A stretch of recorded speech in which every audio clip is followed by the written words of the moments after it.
Okay, so welcome everybody. Thank you for joining us for the high school readiness workshop supporting neurodivergent teens in the transition to high school. Before we start, I just want to remind you or make you aware that we are going to be exploring topics related to neurodivergence, which could possibly be sensitive or distressing. So we will talk about mental health challenges, systemic barriers, misdiagnosis, masking, and experiences of exclusion. So we just want to recognize that these topics can be very personal.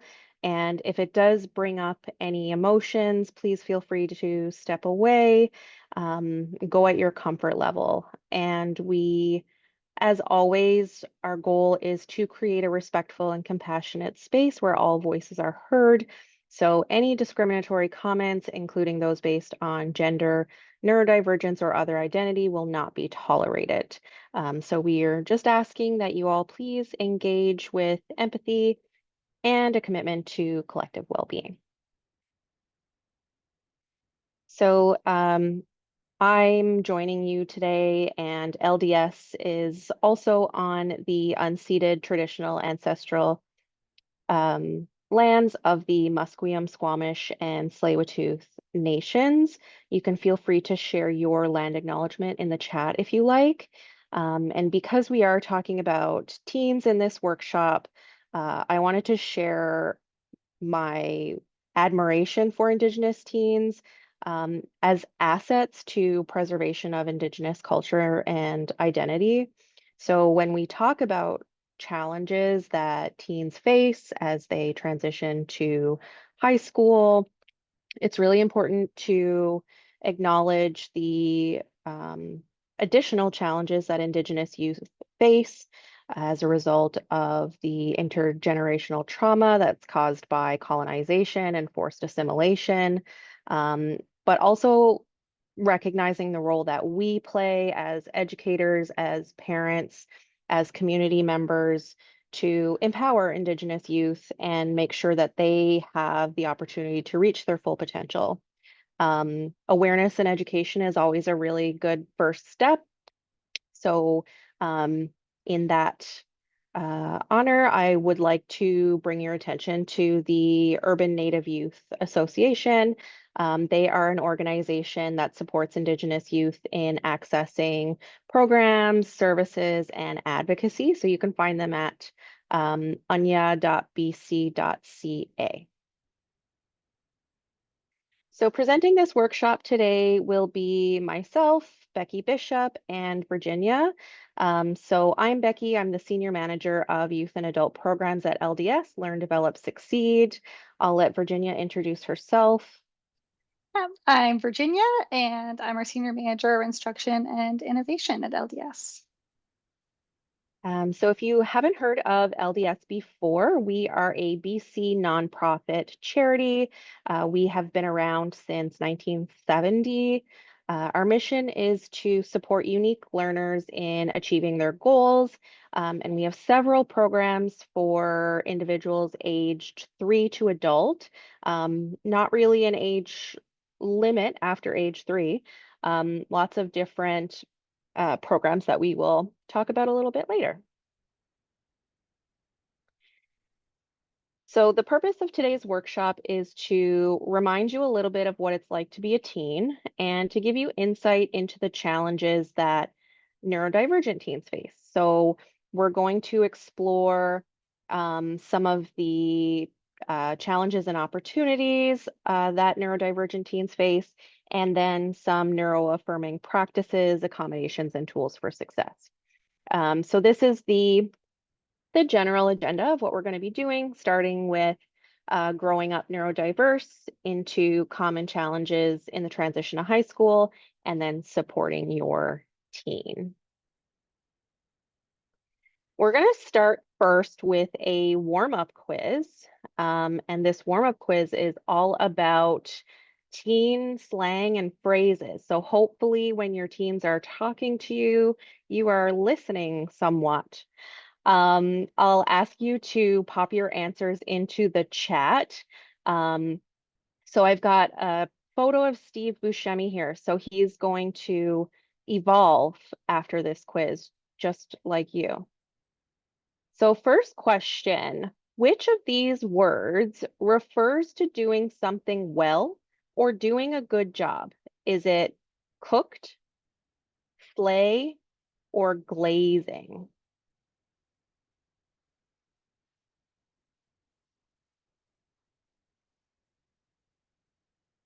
Yeah, most of you said it. It is slay. So slay means to do an excellent job. I actually walked past some teens yesterday, and one of them said unironically something, she did something and it was slay, and my brain exploded a little bit. Question two, true or false? Yeet is a short way to ask someone if they have eaten yet.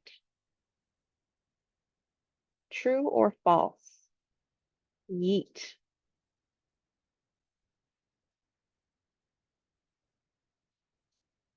All right, the majority of you are saying false.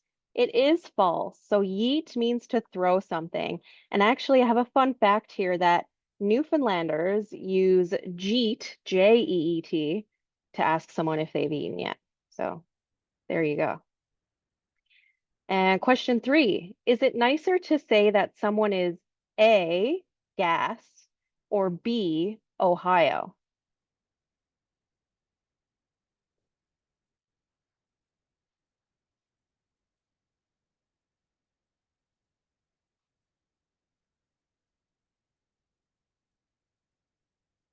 I appreciate the question marks.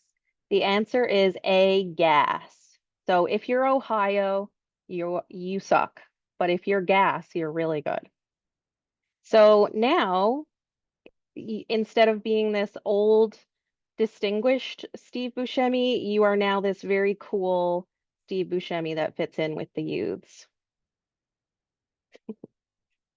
All right, so we'll jump into growing up neurodiverse. If there are any Breakfast Club fans here, you'll recognize this photo. I was definitely an Allison. She's the one that's sitting on the floor, if you're not sure. And she has a very wonderful quote, when you grow up, your heart dies. And I feel that. So growing up is never easy. One day you are playing make believe, and then the next day you are paying bills and making hard decisions. So not easy growing up. Um, and taking a step back to look at the big picture when we're talking about growing up and teens and transitioning to high school.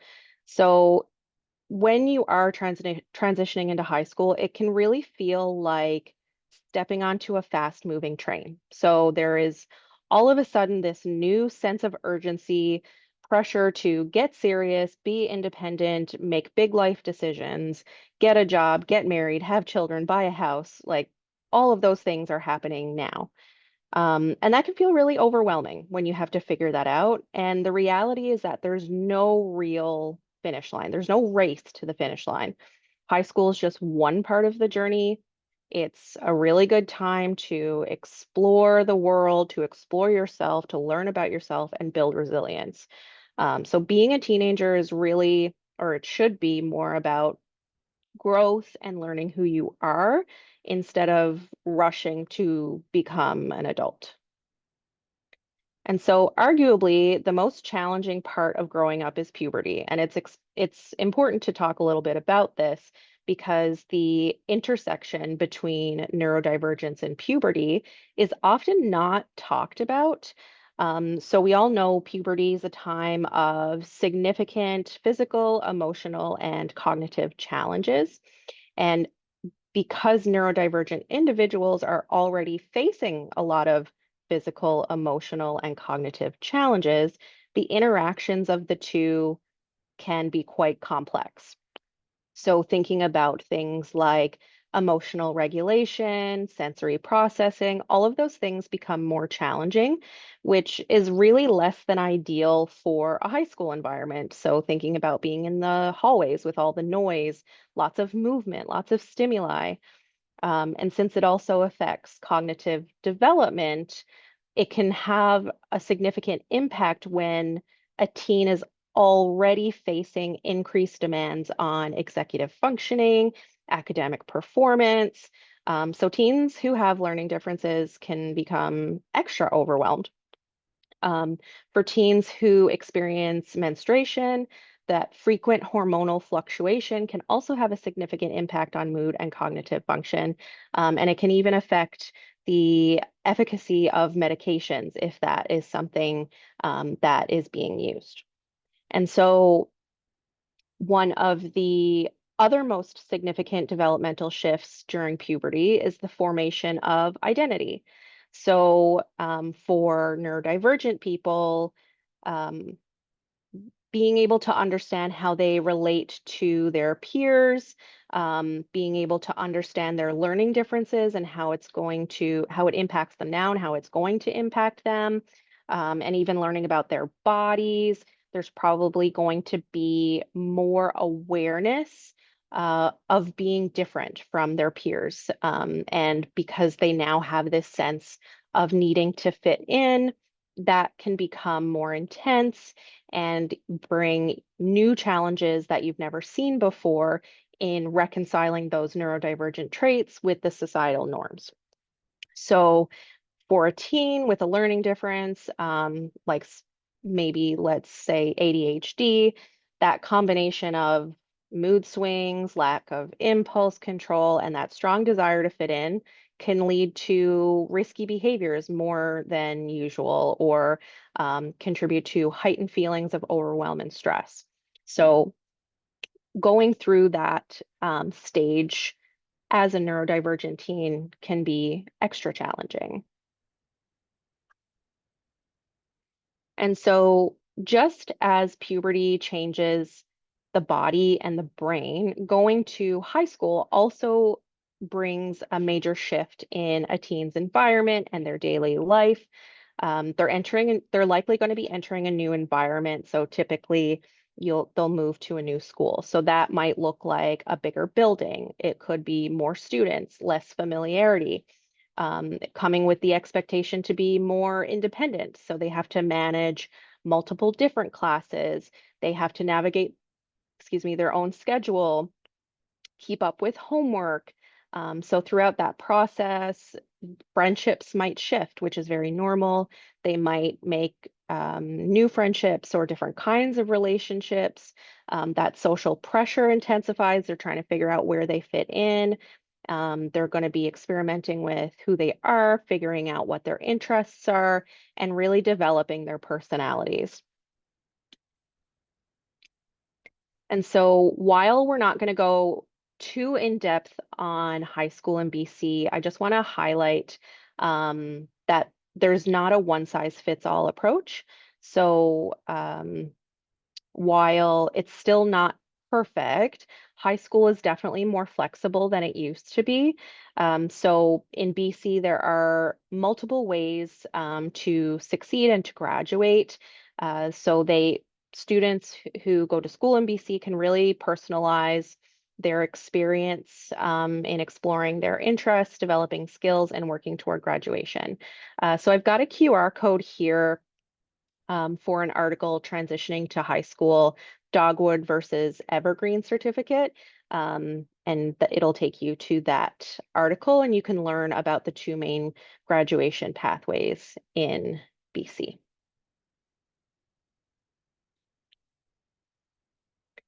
So we've already touched on some of the challenges in the transition to high school, particularly with puberty, but here we're going to highlight some of those challenges and provide some insight on how to recognize when support might be needed. So we're never going to be able to really anticipate which challenges are going to come up, when they're going to come up. So being prepared can really help reduce stress and feel a little bit better about going to high school. Starting with academic challenges, the key theme here really is independence. So, one of the first challenges that teens face when starting a new high school is adjusting to a new environment, like I had mentioned. So, typically, they're going to be moving into a new building. They have to figure out how to navigate that space. In previous years, they probably had just one set of classmates. They probably moved as a unit and the teacher led them to wherever they had to go. But in high school, they're probably going to have multiple different teachers, different classmates, and they need to really navigate that independently. The workload is going to increase very quickly. Assignments might become more complex. So they're going to be expected to really hone time management skills and study skills and maintain that high level of performance. And that's all on top of the pressure of graduation looming. So if teens feel this sense of pressure of I need to do well in order to graduate so that I can get a job and that I can survive and be a successful person and a good person, they might feel pressured to mask or hide those challenges. Um, so some things to look out for if you notice your teen is missing assignments or avoiding schoolwork, or you notice a sudden drop in grades, engaging in negative self-talk, or comparing themselves to others, that could indicate that they are experiencing some academic challenges. And then on the other hand, teens are also going to face social and emotional challenges. So as they're growing, figuring out who they are, where they belong, they're going to be in a brand new social environment. Everyone else is also going through identity changes. So again, those friendships that they had in previous years, they might change, they might look different, they might even end. And that can make sensitivity to things like social status and belonging even more difficult. And so we all want to belong. It's a basic human need. So when it doesn't seem like we do, it can really be harmful to our sense of self and our self-esteem. So, and again, teens are going to be navigating new emotions and different types of relationships, and that can be very exciting, but it can also be very confusing. It can be very stressful, which can leave teens feeling anxious, overwhelmed, or even lonely sometimes. So, some things to look out for include social withdrawal, having sudden changes in mood, appetite, or sleep, experiencing frequent and intense mood swings, or engaging in, again, negative self-talk and unexpected behaviors. Um, and I want to highlight as well that sometimes it can be challenging to determine if changes in mood, appetite, or sleep are attributed to like normal changes or emotional challenges. So, um, just having that bit of open communication is also helpful. Okay. So know that there's going to be challenges. How do we know when to intervene? Um, we know that seeing, or we can be prepared to know that seeing your teen experiencing difficulty and challenges, academic or social and emotional, is going to be really difficult to see without immediately jumping in to help. It's going to be a challenge that on our side. So, as a parent or guardian, it's natural to want to protect your teen from mistakes and stress and failure. Unfortunately, it's impossible to do that. And the reality is, there's going to be challenges in high school. It's kind of part of the whole deal. So, one of the most powerful things you can do is to give them the room to make mistakes and to learn from their mistakes. Doesn't mean backing off completely, but thinking about shifting your role from manager to coach. Teens, we know that teens who are given space to problem solve and make decisions are going to build confidence, resilience, and real world skills for adulthood. And if you're noticing, like Becky said, that your teen is having more constant stress, anxiety, signs of burnout, or hopelessness, that's when you should step in. but kind of starting to think about you're the safety net, but we're giving them the chance to walk the wire as they're transitioning to high school. Okay, so Becky, go to the next one, I think. Very briefly going to talk about what not to do, and then I'm going to talk about a lot of things that you can do. And what you want to try to do is avoid the helicopter trap. It's normal to be concerned about your teen's well-being and want them to succeed, but excessive intervention and preventing your teen from taking age-appropriate risks is more likely to be detrimental to their autonomy and their development. We know that helicopter parenting is going to lead to more anxious teens and can lead to lack of self-esteem, lack of confidence, and ultimately struggling more to problem solve and make decisions. So want to watch out and catch ourselves when we're going to start or thinking about doing things like jumping in to do things and solve problems for them. Contacting teachers really frequently on your teen's behalf, as opposed to supporting them to build that advocacy skill themselves, which we'll talk about. Or doing things that maybe lean a little bit more towards dictating their choices and their academic or career goals, as opposed to doing that really collaboratively and kind of giving them the reins. So instead of this helicopter, try to reframe as a satellite, casually orbiting and checking in without hovering. Encouraging them to speak up for themselves, encouraging them to try to solve problems, but doing that collaboratively, and always asking for their input. Sometimes that means you're going to have to let them fail, and that's okay. Going to be more focused on supporting them through that failure and help them build resilience from it. It's all part of the process. A way that we can really focus on supporting our teens is in terms of building their self-advocacy and independence. So one of the most essential things we can do is to give teens space to express themselves openly and without judgment, and helping to empower our teens to recognize where they excel and encourage them to focus on those strengths. It's going to help them build self-esteem and a sense of accomplishment, especially when they might, they're going into something brand new, like high school. Can also encourage open conversations about social emotional challenges that they're facing, so that we can support them in building emotional regulation techniques and strategies, things like mindfulness and breathing exercises or journaling, and helping them navigate challenges and learning to kind of self-regulate through those challenges. Another thing that can be helpful is for our neurodivergent teens, especially ones who are autistic, providing direct social skills training can be beneficial. So can help them understand social cues and appropriate responses and ways to navigate peer pressure, so they can build their social confidence and their social independence. We also can think about, as the cognitive demands in high school increase, tools like speech to text, time management software, and other organizational aids are going to be really, really helpful. These kinds of tools are going to help neurodivergent teens manage the new demands of high school life and to do it more independently. So we're kind of, the through line here is focusing on the kinds of support we're providing is supporting them to learn new strategies and tools and techniques that are going to build towards their own independence, as opposed to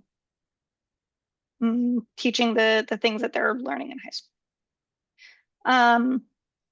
The last thing we can think about here is creating strong lines of communication with educators and school counselors. I know I just said to not be a helicopter parent and not be reaching out to the school a bunch on behalf of your teen.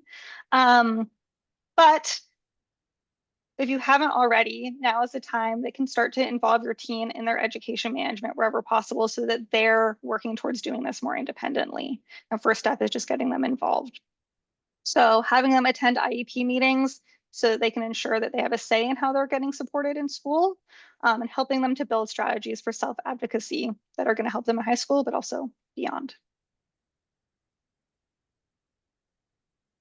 So we have a couple of support plans we'll look at. We know high school is exciting. Starting high school is exciting, but can also be overwhelming. as Becky talked through a bunch of the things that can lead to overwhelm. But a tangible thing that you can do right now is develop a support plan for yourself and for your teen. Support plan is going to be like a personal game plan for navigating all of the challenges. It's going to help teens think ahead, know where they can seek help, and help them feel more in control when they do meet those challenges. So we have one for teens and one for parents. We will share these afterwards as well, along with the recording. And like I said, you can start them right now. You can use them as is. You can use them as a template and adapt them with your teen to be individualized for them. But going through these support plans isn't about having all of the answers right now or knowing all of the things, but it's about starting to think through those strategies and tools, and knowing what helps and who's on your team.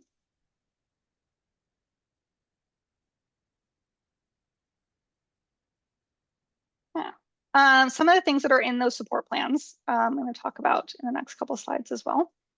And one of those is setting realistic goals. Part of building a support plan is creating goals that are going to help your team feel successful. The most important thing is that they're clear and flexible and very doable, not overwhelming.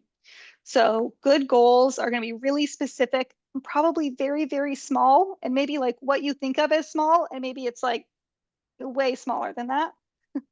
And they're going to be personal to your team. They're going to be adjustable. They're going to be flexible, because we're aiming to build confidence, but not build the pressure. And all of these small wins are going to add up to big successes. So, for example, you might think about, Becky, you want to go back actually to the support plan for teens slide for me? So if we're looking at let's see,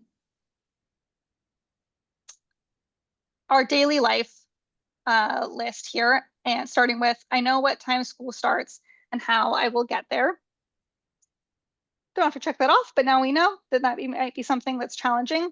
But to make that really, really, really small might even be something like, I set an alarm as the teen. I'm working towards setting my own alarm to wake up in the morning.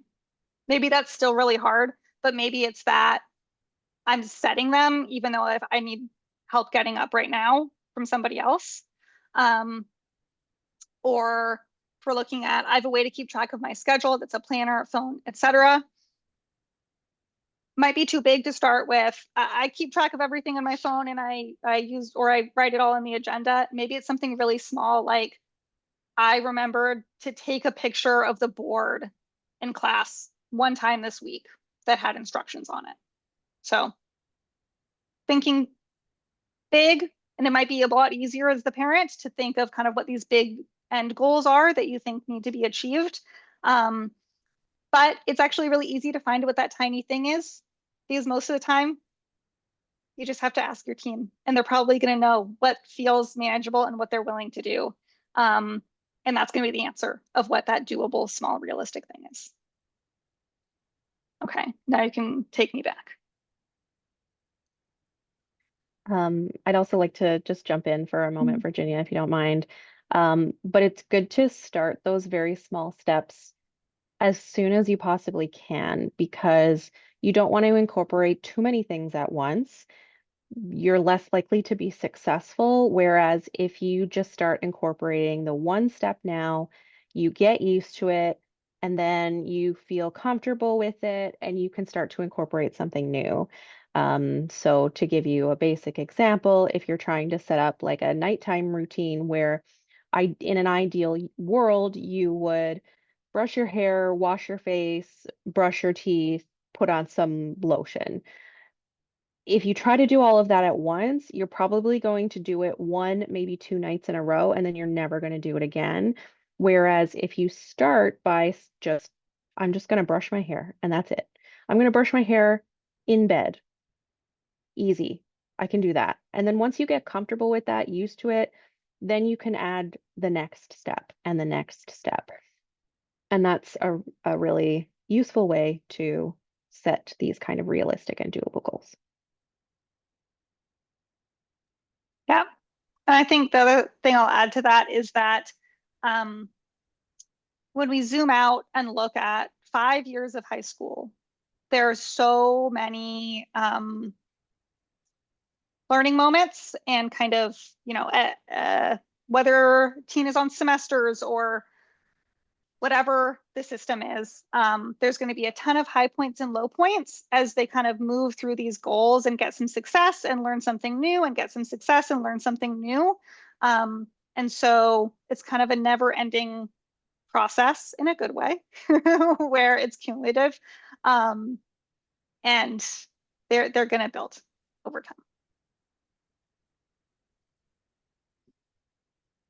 Okay, so to build off of that, I'm going to talk about some practical strategies, first for teens and then for parents. Um, so things like using a calendar or phone to track assignments, due dates, and breaks, creating a go-to routine for mornings and after school to make things smoother, setting up a small check-in with themselves once a week to think about what went well and what was hard, knowing their supports. So learning who their school counselor is and what their name is, identifying one teacher out of all of their course load that they trust and feel like they could ask questions to. Practicing asking for help early, not waiting until things feel really, really big. And practicing taking breaks and doing things that they enjoy, especially when they're stressed or things are feeling really a lot of pressure. And remembering that everyone is adjusting in high school, so they're not falling behind, they're in the process of learning. And probably, I would guess, as I go through that list, those of you that are parents or guardians, are flagging things of like, oh yeah, I think that's hard, or oh, we're not doing that at all. And you choosing one of those things and finding something really small is a great place to start right now. And some practical strategies for parents. So keeping communication open and listening more than you speak. Asking low pressure questions at natural times, like in the car or on a walk, whatever time generally low pressure doesn't ever result in frustration or arguments.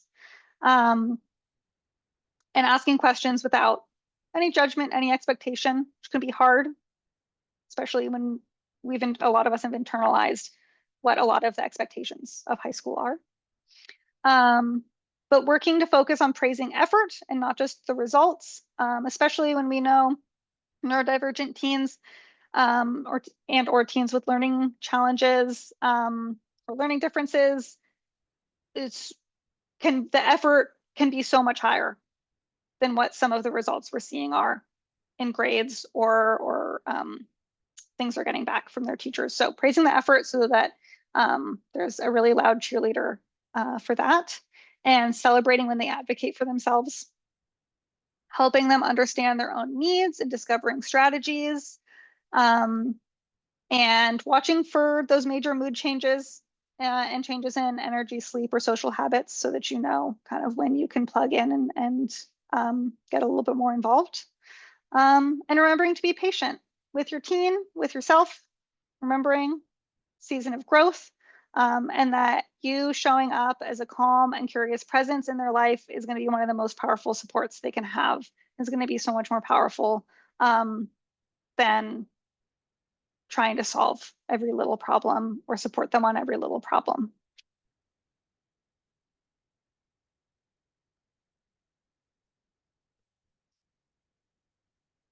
Oh, you're muted. Thanks. High school is not a race to the finish line. It's a journey of growing, learning, and becoming. You don't need to fix everything or figure it all out. Just show up, spend time together, and enjoy the little moments because that's what your teen is going to remember. And I work with our adult program at LDS, and I would say 9 out of 10 of our adult learners say something along the lines of, I thought it was too late for me to learn something. I feel like a failure because I am not on the same timeline as people expected me to be. I should have this by now. I should be doing this by now. Why don't I have that? And that's really hard to let go of.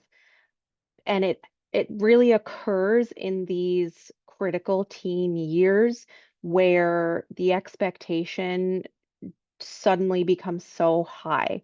Um, if the teen doesn't finish high school in time, that's okay. If the teen fails a test, that's okay. It is not the end of the world. There's time.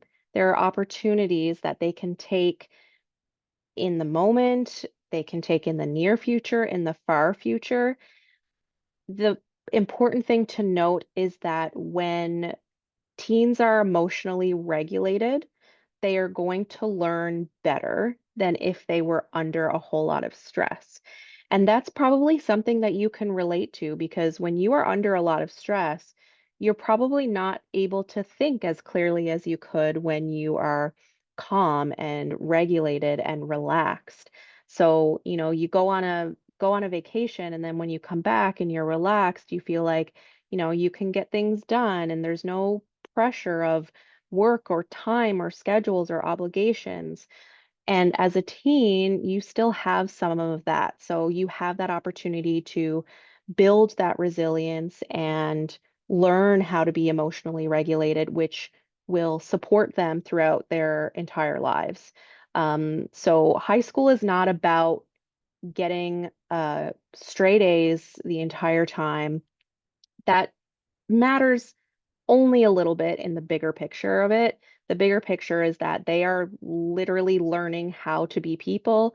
They are learning how to be their best selves so that when they become adults, they can feel more comfortable in who they are and they might have the capacity and opportunity to help other people and be a really great member of our community. And that's really what we're trying to emphasize here. So, and I mean, before you know it, they're going to go from cool teenage Steve Buscemi to old distinguished Steve Buscemi. Time flies. It absolutely flies. As before we get into any questions, sharing a little bit about what we do at LDS, some things that might be relevant for you and your teens that are transitioning to high school. We offer level B assessments, in particular, the brief, which is an executive functioning assessment that shows a profile of strengths and areas of opportunities for executive functioning skills, which become much more necessary and developed in these teen years. We do offer professional development and workshops. So we have lots of community workshops on our website from previous months. Um, and we will have more. If you work somewhere or part of a group or something that could benefit from a workshop, that's something we offer. We have one-to-one instruction in person in East Vancouver, North Vancouver, at some of our partner schools and online. We offer assistive technology services, family coaching. We have a teen mentorship program, and of course, our adult learning program, which could be for you or for your teen when they graduate high school tomorrow. Also want to invite you to a parent discussion circle. So this is a facilitated conversation with other parents and guardians to ask questions, share experiences, and learn from one another about the high school transition. I do believe we have invited some of our alumni from LDS who will talk about their experience in high school. So this is on Thursday, April 24th. That's next Thursday from 7 to 8 p.m. on Zoom. So if you scan this QR code, it will take you to the registration, and I think you can access this on our website as well. And we'll make sure that it's in the email we send next week with the recording and handout. And of course, this workshop is completely free, and all of our other community workshops are free. We are, again, a nonprofit charity, and all of our program fees are based on household income, so it's on a sliding scale.